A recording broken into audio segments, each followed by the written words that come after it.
In today's video, I want to talk a little bit about the lacing shoe toy. A lot of companies made these in the 50s and 60s.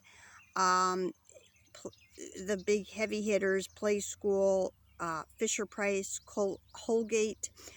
That's Holgate with an H. And this one is made by a childhood interest toy company.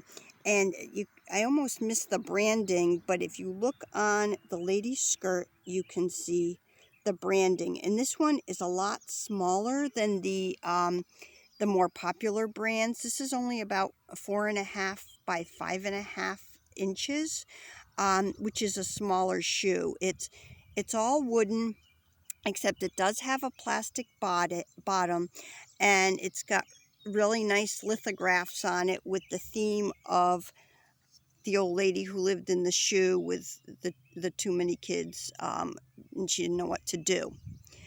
And this one, so the lithographs look really nice in it, but you can see on the top, besides the obvious, there's the shoelace, and a lot of times you'll find when you get these, the shoelace is a replacement. And also there was a little wooden person, kind of on the idea of the Fisher-Price people, that belongs here in the top, and that's often missing. And when you do find one of these wooden shoes, the hard part, a lot of times the lace has been replaced, but also a lot of times is finding the people that went with it. And sometimes if you get just a whole bunch of little people that you have to identify, that's where it's great to go over to This Old Toy online, and they will break down who's who with little people, and then just different types of people as to what they came with, because if you can find the replacements for the shoes, they can stand in auction by themselves. They're just always a good pickup to have, because again, so often they got lost from the shoe. The shoes themselves, they were a pretty sturdy piece, so they turn up.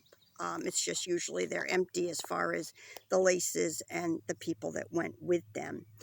But the shoe tying toy became very popular back in the 60s when I had started school.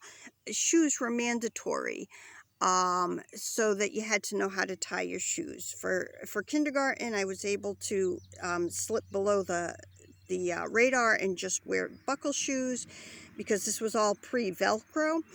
And then in first grade, when we started to have gym class, we could put on sneakers, or if you call them tennis shoes, just for that gym class. But there you go. You needed to tie your shoes. The teacher had 25 kids. She wasn't going to stop, and tying the shoes was just something you had to learn how to do. So they had made these toys to help kids teach kids how to tie their shoes. And then a few years later, Velcro comes out, and it wasn't such a big deal.